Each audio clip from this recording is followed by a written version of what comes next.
গল্প বলা কাজ অফিসিয়াল। ইটস ইওর গল্প পার্টনার। আমাদের বিগত পরিবেশনায় আপনারা শুনেছেন বিভূতিভূষণ বন্দ্যোপাধ্যায় রচিত শেষ লেখা গল্পের প্রথম পর্ব। আজ শুনবেন শেষ লেখার দ্বিতীয় এবং অন্তিম পর্ব। তার আগে আপনাদের একটু মনে করিয়ে দেওয়া যাক বিগত পর্বে কি কি ঘটেছিল। আয়ুষ্মান নন্দ তার দাদা ভগবান জিন তথাগত বুদ্ধের নানা জ্ঞান বাক্যে প্রভাবিত হয়ে নিজের ভোগ বিলাস, চাওয়া পাওয়া, মায়া মোহ এই সবে ভরা জীবন পরিত্যাগ করে গ্রহণ করতে চলেছেন সন্ন্যাস জীবন। তার সদ্য বিবাহিত স্ত্রী পড়ে আছে তার বাড়িতে। এখন আয়ুষ্মান নন্দ কি পারবে নিজের সমস্ত পিছুটান ভুলে রেখে এক প্রকৃত ব্রহ্মচর্য জীবন অতিবাহিত করতে? আসুন শুনে নেওয়া যাক শেষ লেখা দ্বিতীয় এবং অন্তিম পর্ব।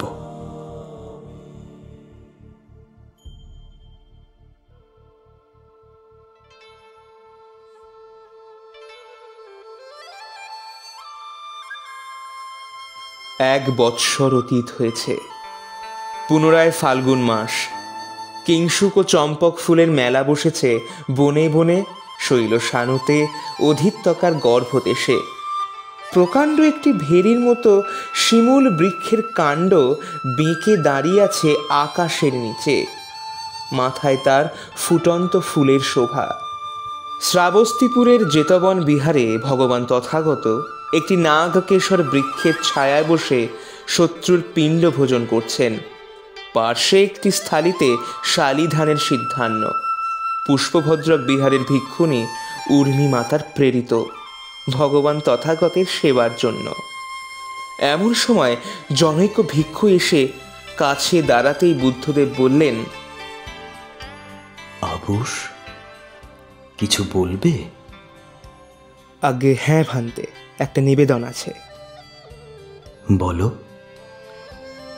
ক্ষমা করবেন ভান্তে, আজ আপনার কনিষ্ঠ ভ্রাতা ভিক্ষু নন্দ আর একজন ভিক্ষুর কাছে বলছিলেন তিনি গৃহস্থাশ্রমে প্রত্যাবর্তনে ইচ্ছুক। ব্রহ্মচর্য পালন আর তার দ্বারা নাকি সম্ভব হচ্ছে না, যতটুকু শুনলাম। কার কাছে বলছিল? ভিক্ষু ভেন ও ভিক্ষুক উন্মুখের কাছে শুনলাম। আবুস, তুমি আমার নাম করে আয়ুষ্মান নন্দকে বলো আমি তাকে ডেকেছি, আর সামান্য লবণ পাঠিয়ে দিও ওর হাতে, কেমন? ভান্তে, আপনার যা আজ্ঞা। আয়ুষ্মান নন্দ জ্যেষ্ঠের ডাক শুনে প্রমাদ গণলেন। সমবয়সী ভিক্ষু উন্মুখের কাছে আজই সকালে দু একটা বেফাস কথা বলে ফেলেছিলেন বটে মনের দুঃখে, কিন্তু ভগবান জিন কনিষ্ঠের মুখের দিকে স্নেহ ভরে চেয়ে বললেন, নন্দ, তুমি কারো কাছে কিছু বলছিলে আজ? আগে হ্যাঁ ভন্তে, বলেছি। বলেছ যে ব্রহ্মচর্য পালন করা আর তোমার পক্ষে সম্ভব নয়।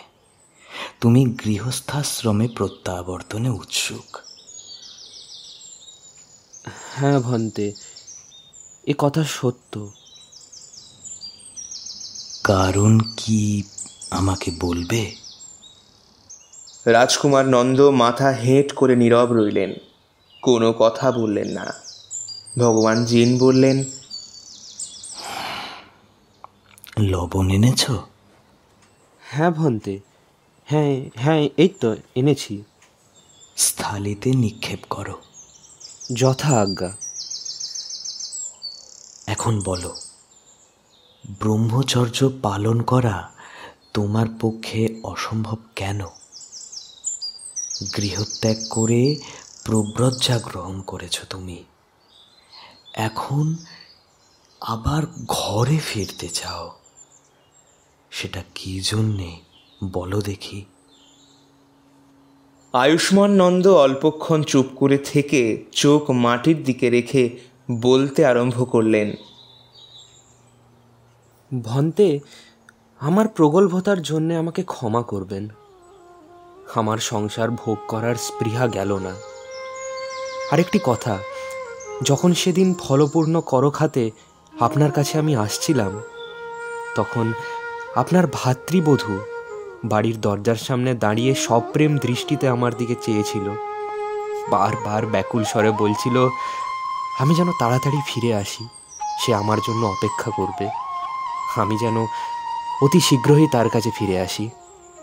তার সেই মূর্তি আমি আজও ভুলতে পারছি না। আমার কেন জানি না এখনো মনে হয় সে এখনো দ্বারে দাঁড়িয়ে আছে আমার অপেক্ষায়।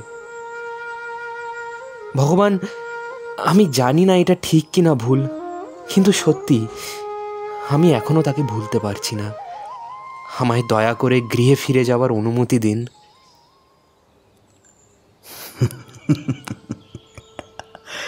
সাধু আয়ুষ্মান নন্দ, সাধু। তুমি সত্যবাদী, অকপট। এই জন্যেই তোমাকে গৃহের বাইরে এনেছিলাম। তুমি কুলপুত্র, সত্যজ্ঞানের জন্যে গৃহত্যাগ করে এসে আবার গৃহে ফিরে গেলে অত্যন্ত নিন্দার কথা হবে সেটা। বংশ পতিত হবে। তপস্যা করো, নতুবা জ্ঞান লাভ হবে না। কর্মই কর্মকে জানিয়ে দেবে। ক্রমে আনন্দ ও বল পাবে মনে।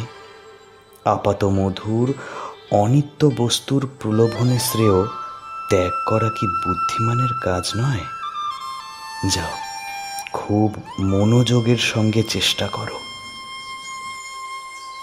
গল্প বলা কাজ অফিসিয়ালে আজ তোমরা শুনছ বিভূতিভূষণ বন্দ্যোপাধ্যায়ের লেখা গল্প শেষ লেখার দ্বিতীয় পর্ব। গল্পের সূত্রধার আমি প্রবাল এবং গল্প পাঠে শুভ্রনীল। Stay tuned. রাজপুত্র আয়ুষ্মান নন্দ নিজের কুটিরে ফিরলেন। আবার কিছুদিন ধরে এক মনে অষ্টাঙ্গিক মার্গের অনুশীলন চালান অধ্যাবসায়ের সঙ্গে। বিনয়গুলি যথাযথ প্রতিপালন করবার চেষ্টায় সারাদিন বেশ কেটে যায়। কিন্তু সন্ধ্যার অন্ধকারে পদচিহ্নহীন প্রান্তরের দিকে চেয়ে মন কেমন করে ওঠে। মনে হয় কত দূরে সে দাঁড়িয়ে আছে ব্যাকুল প্রতীক্ষায় সেই গৃহদ্বারটিতে। এখনো সে আশা ছাড়েনি তার। ভদ্রার সঙ্গে আর দেখা হয়নি। যেদিন ভিক্ষা করতে গিয়েছিলেন সেদিন রাজপ্রাসাদে মহাপ্রজাপতি মাতা গৌতমী তাকে ভিক্ষা দিয়েছিলেন। কিন্তু ভদ্রা মূর্ছিতা ও জ্ঞানহীনা ছিল প্রাসাদ কক্ষে। ভিক্ষুর কায় বেশে তার আগমন শ্রবণ করে। আয়ুষ্মান নন্দের সঙ্গে ছিলেন ভিক্ষু স্থবির উপালি। নন্দের ইচ্ছা ছিল পত্নীর মূর্ছা ভঙ্গের জন্য অপেক্ষা করেন। যান বৃদ্ধ স্থবির উপালি অপেক্ষা করতে দেননি নন্দকে। বলেছিলেন, চলো চলো আয়ুষ্মান নন্দ, জননীর নিকট ভিক্ষা করলেই তো বিনয় প্রতিপালিত হলো। চলো চলো চলো যাই। নন্দ রাজপ্রাসাদে চিত্র শিক্ষকের নিকট চিত্রকর্ম শিখেছিলেন। ভালো চিত্র অঙ্কন করতে পারতেন। কিছুকাল পরে তিনি এক উপায় বার করলেন। না, ভদ্রাকে না দেখে আর সত্যিই থাকা যায় না। এক এক নির্জন সন্ধ্যায় মনে হয় প্রাণ যেন আর দেহের পিঞ্জরে আবদ্ধ থাকতে চাইছে না, ছুটে বেরিয়ে যেতে চাইছে বিনয় প্রতিপালনের শৃঙ্খল থেকে, অষ্টাঙ্গিক মার্গের পাশবন্ধন থেকে, সেই বহু দূরে প্রাসাদ অলিন্দে, যেখানে এই বসন্তে নাগকেশর বৃক্ষে কুঁড়ি নেমেছে, বকুল ফুল ঝুরঝুর করে ঝরে পড়েছে শিলাবেদিকায়, অতি মুক্তলতায় কচি রাঙা পত্রের উদ্গম হচ্ছে। ভদ্রা বাতায়ন বলভিতে পুষ্পমাল্য রেখে এক দৃষ্টে তার আগমন পথের দিকে চেয়ে আছে। সেখানেই শান্তি, সেখানেই সুখ। নন্দ এক প্রস্তর ফলকে ভদ্রার এক প্রতিমূর্তি আঁকলেন। সেই প্রতিমূর্তির সঙ্গে নির্জনে কথা বলেন, কত হাস্য পরিহাস করেন, কখনো অশ্রুপাতও করেন। অনেক সময় সারা রাত্রি এমনভাবে কাটে নন্দ আকুল স্বরে স্ত্রীর ছবির দিকে চেয়ে কত প্রেম সম্বোধন করেন, অনুচ্চস্বরে গান গেয়ে শোনান। নন্দের কুটিরের কাছাকাছি যেসব ভিক্ষুরা থাকেন তারা ক্রমে ব্যাপারটা জানতে পারলেন। দু একজন বয়োবৃদ্ধ ভিক্ষু নন্দকে অনেক বোঝালেন, অনেক সদ্ধর্মের উপদেশ দিলেন। হ্যাঁ, দিলে কি হবে, মন মানে না। 3-4 মাস ধরে ব্যাপারটা সমানে চলতে লাগলো। প্রথমে কেউ বুদ্ধদেবের কানে কথাটা তুলতে সাহস করেননি। মঠে বাস করে প্রব্রজা গ্রহণ করে এরকম ব্যবহার সদ্ধর্মের বিরোধী, বিনয় আচরণের বিরোধী, সাধন তপস্যার বিরোধী। সর্বাপেক্ষা লজ্জা ও সংকোচের ব্যাপার এই যে ইনি ভগবান জিন তথাগতের মাতৃষার পুত্র। কয়েকজন ভিক্ষুতে মিলে যুক্তি ও পরামর্শ করে একদিন একজন বিজ্ঞ ভিক্ষু পদ্মপাদ বুদ্ধদেবের নিকট গিয়ে ধীরে ধীরে নন্দের কাণ্ডকীর্তি সব নিবেদন করলেন। ভগবান বুদ্ধদেব মনোযোগের সঙ্গে সবটুকু শুনে বললেন, আয়ুষ্মান নন্দকে গিয়ে বলুন যে আমি তাকে ডেকেছি। নন্দ কিছুক্ষণ পরে এসে জ্যেষ্ঠ ভ্রাতাকে প্রণাম ও প্রদক্ষিণ করে কিছু দূরে বিনীতভাবে দাঁড়িয়ে রইলেন। তথাগত বললেন, নন্দ, শুনলাম তুমি পুনরায় ব্রহ্মচর্যে অমনোযোগী হয়েছ। বিনয়গুলি রীতিমতো প্রতিপালন করো না? ভন্তে, আমি খুব দুঃখিত, কিন্তু একথা সত্য। তুমি পাথরের গায়ে তোমার পত্নীর চিত্র অঙ্কন করে তারই দিকে তাকিয়ে রাত্রিবেলা হাসো, কাঁদো। হ্যাঁ ভন্তে, এ কথা সত্য। কেন এমন আশ্রম বিরুদ্ধ আচরণ করো? ভগবান আমায় ক্ষমা করবেন। আমি ব্রহ্মচর্য পালন করতে পারলাম না। আমার কেবলই মনে হয় নন্দা বাড়ির দ্বারে আমার জন্য এখনো অপেক্ষা করে আছে। সে কেবলই এই কথা ভেবে আছে যে আমি আসছি। সত্যি কথা বলতে আমার এখানে একদম মন বসছে না ভগবান। আপনি দয়া করে আমায় বাড়ি যাওয়ার অনুমতি দেন। আমি যাতে বাড়ি ফিরে যেতে পারি, আমি যাতে নন্দার কাছে ফিরে যেতে পারি। আমার দুই দিকেই গেল। আমার ব্রহ্মচর্যও হচ্ছে না, আমার বাড়ির কথাও মনে পড়ছে। আমায় ক্ষমা করবেন ভগবান। ভগবান জিন স্নেহ ও অনুকম্পার দৃষ্টিতে এই তরুণ বয়স্ক কনিষ্ঠ ভ্রাতার দিকে খানিকক্ষণ চেয়ে রইলেন। তারপর তাকে ইঙ্গিত করলেন নিকটে এসে উপবেশন করতে। ধীরে ধীরে বললেন, নন্দ, একটা পুরনো কথা বলি শোনো।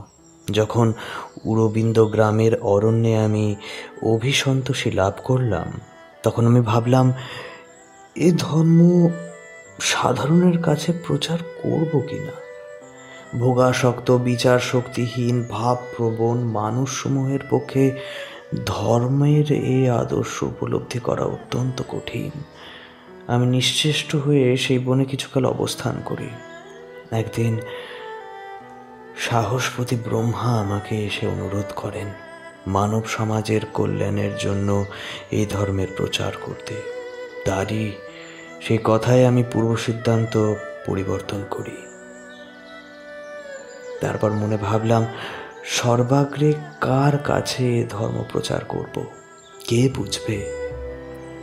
অনেক চিন্তার পরে আমার দুই পূর্বতন গুরু আবাদ কালাম ও রুদ্রক রামপুত্রের কথা মনে পড়ল।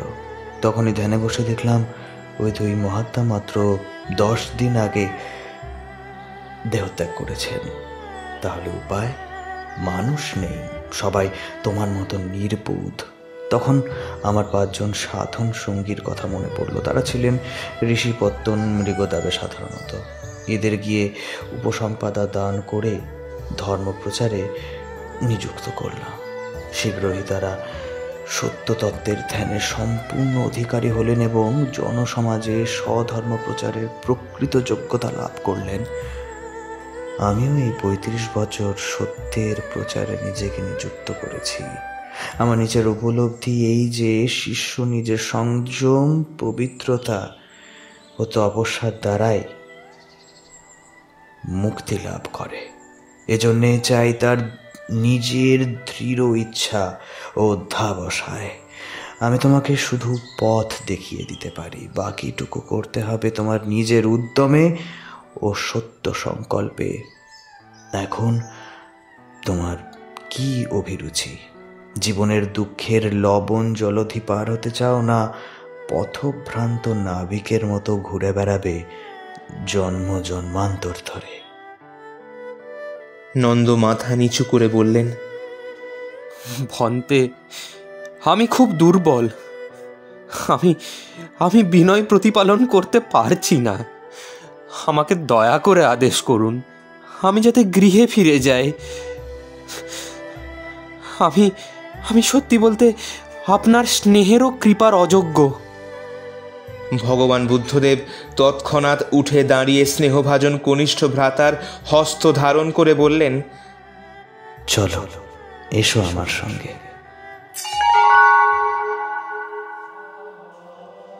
অবাক হয়ে গেলেন নন্দ। দাদা তাঁকে নিয়ে নক্ষত্র বেগে উড়ে চলেছেন নীল শূন্য পদ বেয়ে। পদতলে গোটা পৃথিবী লুপ্ত হয়ে গেল। উভয় এক অপূর্ব সুন্দর মহাদেশে উপস্থিত হলেন। দিকে দিকে সে দেশের সৌন্দর্যের মোহন লীলা, বিদ্যুতের জ্যোৎস্নার রমণীয় পুষ্পরাজির ও সঙ্গীত সমাবেশে যেন গোটা মহাদেশ স্বপ্নময়। বিদ্রমবেদী ও হস্থলী স্থানে স্থানে যেন উপবন মধ্যে বিরাজমান। এমন সময় চারুহাসিনী লজ্জাবতী ঈষৎরাস্যময়ী বহু দিব্য নারীকে পরস্পর হাত ধরাধরি করে অদূরে আবির্ভূতা হতে দেখে নন্দ মুগ্ধ দৃষ্টিতে চেয়ে থাকেন। রূপের জ্যোতিতে ভরিয়ে তুলেছে ওরা 10 দিক। তারপর জ্যেষ্ঠের দিকে চেয়ে ভয় ও বিস্ময় জিজ্ঞাসা করলেন, ভন্তে, এই কোন দেশ? এই দেবীরাই বা কারা? এ দেশ ত্রয়স্ত্রিংশ স্বর্গ। এরা এদেশের অপ্সরী, কামজয়ী পুরুষ ভিন্ন। এরা অন্য কারো দৃষ্টিগোচর হয় না। আচ্ছা নন্দ, বলো দেখি, এরা শাক্যনী জনপদ কল্যাণী অপেক্ষা অধিক সুন্দরী, না শাক্যনী জনপদ কল্যাণী এদের অপেক্ষা সুন্দরী? ভন্তে, এদের সঙ্গে কোনো সাদৃশ্যই নেই, তুলনা করা সম্ভবই নয়। তবুও ভন্তে, এদের তুলনা তো কারোর সাথেই করা সম্ভব নয়। এরা তো অপরূপ সুন্দরী। বেশ, শোনো নন্দ, যদি তুমি মনোযোগ সহকারে ব্রহ্মচর্য পালন করো, তবে আমি এই সমস্ত অপ্সরী তোমাকে লাভ করিয়ে দেব, প্রতিশ্রুতি দিলাম। এখন চলো, জেতবনবিহারে ফিরে নিষ্ঠার সঙ্গে বিনয় ও ব্রহ্মচর্য অভ্যেস করো। কেমন, রাজি তো? নন্দ কেমন যেন হয়ে গিয়েছেন। অদূরে ওই কি কুলাচল পর্বত, এই কি স্বর্গ! আশ্চর্য দেশ! ওখানে কি হেমন্ত ও শিশির ঋতুর 4 অষ্টকাতে ভগবান শত্রু এই অপরূপ রূপসী দেবকন্যাদের সঙ্গে বিহার করেন? মরি এই পিঙ্গল বর্ণনী বিশোভিতা চঞ্চল চরণা হাস্যময়ী দেবীগণের অপাঙ্গে যেন শানিত তীর। এদের চরণ কমল নূপুরের ঋণী ঝিনিতে শব্দায়মান। কটি তটস্থ দুকুরাজি কাঞ্চি কলাপে বিলাসান্বিত। এদের ক্ষীণ কটি দেশ কুচযুগের ভারে যেন পরিশ্রান্ত। কমল করকের সহিত স্পর্ধাধারী সকটাক্ষ নয়ন যেন সকল পুরুষার্থের সাধক। বেচারি নন্দ, তার মাথাটি ঘুরে গেল। তিনি সব বিস্মৃত হলেন। ভুললেন কপিলাবস্তুর রাজপ্রাসাদ, ভুললেন কল্যাণী জনপদ লক্ষ্মী ভদ্রার ব্যাকুল নয়ন দুটি। বললেন, ভন্তে, যেন এদের লাভ করতে পারি এমন প্রতিশ্রুতি দেন। তবে আমিও কথা দিলাম, আজ থেকে অতি নিষ্ঠা ও মনোযোগের সঙ্গে বিনয় প্রতিপালন করব। ভিক্ষুগণ ক্রমে শুনলেন যে ভগবান তথাগতের কনিষ্ঠ ভ্রাতা নন্দ একপাল দেবকন্যা লাভের আশায় পুনরায় ব্রহ্মচর্য পালনে মনোযোগী হয়েছেন। এবার অধ্যাবসায় আগেকার চেয়ে অনেক বেশি। 2-4 সমবয়সী ভিক্ষু ঠাট্টা করে বলতে লাগলেন,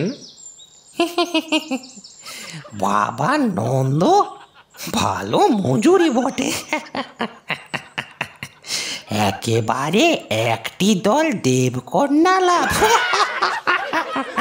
কেউ কেউ বললেন, আরে বাবা নন্দ অত বোকা নয়, দাদার কাছ থেকে পুরস্কারটি আগে আদায় করবার প্রতিশ্রুতি পেয়ে তবে ব্রহ্মচর্য আরম্ভ করেছে।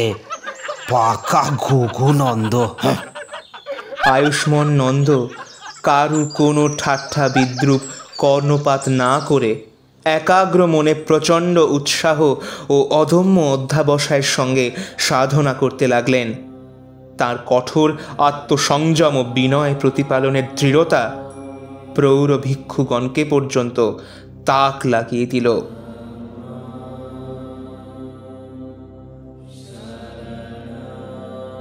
পাঁচ বৎসর এইভাবে দিনরাত্রি কোথা দিয়ে কেটে গেল নন্দ তার কোনো খবরই রাখেন না। অদূরবর্তী নির্বিন্ধা নদীর বাড়ি পতনে যেন সত্য তত্ত্বের আভাস ভেসে আসে। সকল প্রকার গার্হস্থ্য সুখের চিন্তা তিনি ক্রমে পরিত্যাগ করলেন। ধর্ম, অর্থ, কাম, মোক্ষ, যশ, মুক্তি, বিলোপ ও নির্মল লোক প্রভৃতির সমুদয় আশা, আকাঙ্ক্ষা ও ঋতুসমূহের পুষ্পস্তবক ফল ও নবীন কিশলয় রাজি বারংবার তার উগ্র তপস্যার সম্মুখে নত মস্তকে অভিবাদন জানিয়ে গেল। একদিন রজনীর শেষ জামে উষার অরুণোচ্ছটা দিগ্বলয়ে উঁকি দেওয়ার উপক্রম করেছে। এমন সময় হঠাৎ যেতবন দিব্য জ্যোতিতে পূর্ণ হয়ে গেল। এক দীপ্তিমান দেবতা ধ্যানাসনে উপবিষ্ট ভগবান তথাগতের সম্মুখে আবির্ভূত হলেন এবং তাকে প্রণাম ও প্রদক্ষিণ করে বিনীতভাবে জানালেন, ভগবান, অদ্য ভগবানের মাতৃশ্বশা পুত্র আয়ুষ্মান নন্দ খিলাঙ্গ হয়ে চেতবী মুক্তি লাভ করলেন, তার জয় হোক। ভগবান জিন ঘাড় নেড়ে বললেন, হ্যাঁ, এ আমি অবগত হয়েছি। দেবদূতের অন্তর্ধানের অল্প পরেই বনে বনে বিহঙ্গকুল কলরব করে উঠল। ভিক্ষুগণ শয্যা ত্যাগ করলেন। সূর্যোদয়ের চিহ্ন প্রকাশ পেল পূর্ব আকাশে। ভিক্ষু উপালি প্রতিদিনের মতো নির্বিন্ধা নদীর শীতল জলে অবগাহন স্নান করতে চললেন। ভিক্ষু তিস্য ভগবান জিনের জন্য দন্ত কাষ্ঠ রেখে গেলেন। এমন সময় অহত জীবনের প্রথম নবীন প্রভাতে আয়ুষ্মান নন্দ ধীর পদক্ষেপে জ্যেষ্ঠ ভ্রাতার সমীপে উপস্থিত হলেন। নিম্ন স্তরে নত মস্তকে নিবেদন করলেন, ভন্তে, আমাকে যে জন্য উপসম্পদা দান করেছিলেন তা আজ সফল হয়েছে, আমায় আশীর্বাদ করুন। আমি জানি নন্দ, তোমার জন্মগ্রহণ অদ্য সার্থক। আমার আশীর্বাদ গ্রহণ করো। ভন্তে, আরেকটি কথা। বলো। পূর্বে আমাকে আপনি একটি প্রতিশ্রুতি দান করেছিলেন। করেছিলাম। ভন্তে, আমার আর তাতে কোনো আবশ্যক নেই। অপ্সরাদের তুমি হরণ করতে চাও না?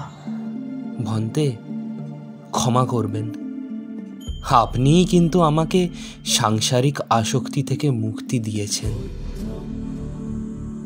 তোমার ভ্রম নন্দ, মুক্তি কেউ কাউকে দিতে পারে না। তুমি নিজেই নিজেকে মুক্ত করেছ। আমি শুধু উপায় বলে দিয়েছি মাত্র। আর একটি কথা। ভন্তে, বলুন। আমি স্বর্গে তোমাকে নিয়ে যাইনি, এখানে এই বৃক্ষতলে বসেই ওই দৃশ্য তোমাকে দেখিয়েছি। যখন দেখলাম তোমার তরুণ চিন্তাবৃত্তি নারীতে আসক্ত, তখন সেই পথেই যাতে তুমি প্রজ্ঞা বিমুক্তি লাভ করো, তার জন্যে ওই একটি অলীক কল্পনার আশ্রয় আমায় নিতে হয়। ওই সব অপ্সরা কোথাও ছিল না। স্বপ্নে দৃষ্ট গন্ধর্ব নারীর মতোই ওই স্বর্গ অলীক।